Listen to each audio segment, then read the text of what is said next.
بسم اللہ الرحمن الرحیم۔ السلام علیکم ورحمۃ اللہ وبرکاتہ۔ خزام بن خالد نے خواب دیکھا کہ وہ انتہائی خوبصورت سبز زبرجد کے موتیوں سے بنے ایک تخت پر بیٹھے ہیں۔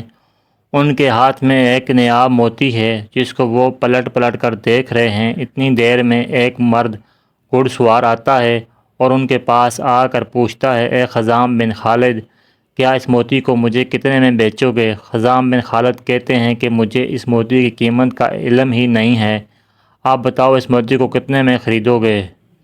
گھڑ سوار کہتا ہے کہ میں بھی تمہاری طرح اس کی قیمت سے ناآشنا ہوں اور مجھے یہ موتی ویسے بھی نایاب ہی لگتا ہے، اس لیے اگر تم مجھے یہ موتی دے دو تو اس کے بدلے میں تمہیں ہمیشہ کی سرداری، مقام و منزلت، شرف و برکت کی ضمانت دیتا ہوں۔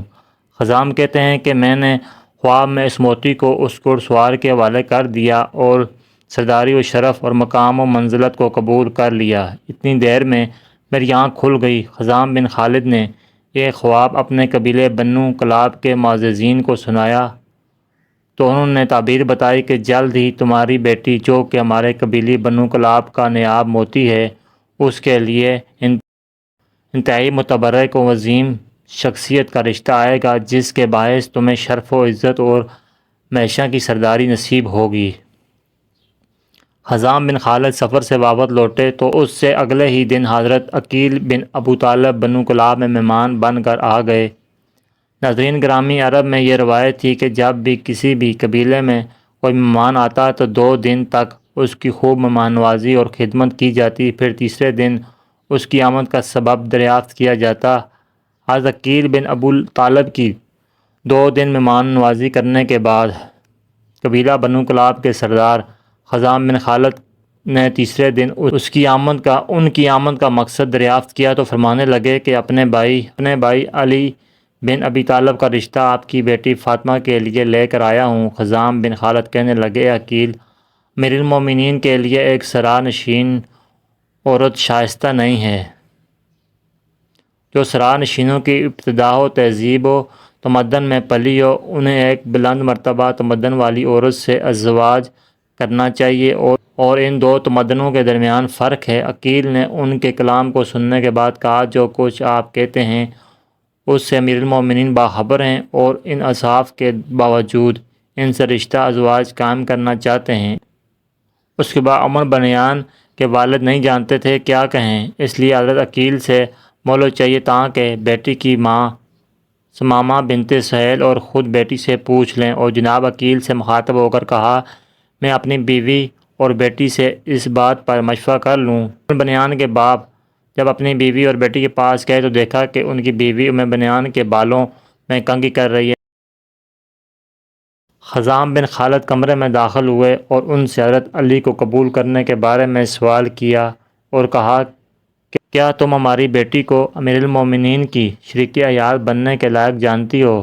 جان لو کہ اگر اس کا گھر مرکز علم و حکمت اور آداب کا گھر ہے، اگر تم اپنی بیٹی کو اس گھر کی خادمہ بننے کے لائق جانتی ہو تو ہم اس رشتے کو قبول کر لیں گے، اور اگر اس کے لائق نہیں جانتی ہو تو انکار کر دیں گے۔ ناظرین گرامی، حضرت عقیل علم انساب کے ماہر تھے، اس لیے دختر رسول حضرت طیبہ طاہرہ فاطمہ سلام اللہ کے بعد جب حضرت علی شیر خدا نے محسوس کیا کہ بچوں کی دیکھ بھال اور گھرداری کے امور کے لیے ایک عورت کی ضرورت ہے تو آپ نے اپنے ماہر انصاف بھائی حضرت عقیل کو فرمایا، میرے لیے ایک ایسی عورت کا انتخاب کیجیے جو شجاع اور دلیر مرد عربوں کی نسل سے ہو، تاکہ میں اس کے ساتھ شادی کروں اور میرے لیے ایک بہادر اور شاہ سوار بیٹے کو جنم دے۔ حضرت عقیل کے مطابق بنو کلاب قریش کے بعد عربوں کا سب سے مشہور قبیلہ تھا، جس کے مرد شجاعت کے لیے مشہور تھے، اس لیے حضرت عقیل نے بنو کلاب کے سردار خزام بن خالد کی بیٹی فاطمہ کا انتخاب کیا، جو شجاعت و بہادری اور گھڑ سواری میں ماہر تھی۔ خیر، جب حضرت عقیل نے خزام سے رشتہ مانگا اور خزام نے اپنی بیوی سے پوچھا کہ ہماری بیٹی حضرت علی کے لائق ہے، تو ان کی بیوی کہنے لگی، اپنی بیٹی فاطمہ کی تربیت بہتر انداز میں کی ہے اور یہ ہمارے قبیلے کی سب سے سعادت مند لڑکی ہے، بس آپ اسے علی ابن ابی طالب کے نکاح میں دے دیجیے۔ سنت رسول صلی اللہ علیہ وسلم کے مطابق نکاح پڑھایا گیا۔ بعض مورخین نے اس نکاح کی تاریخ 22 ہجری لکھی ہے۔ نکاح کے فوراً بعد حضرت علی فاطمہ بنت خزام کو لے کر گھر آئے تو فاطمہ بنت خزام جو شرافت کا مجسمہ تھی کہنے لگیں کہ میں اس وقت تک گھر داخل نہیں ہوں گی جب تک مجھے دختر رسول حضرت فاطمہ زہرا کی بڑی بیٹی اجازت نہ دے دیں۔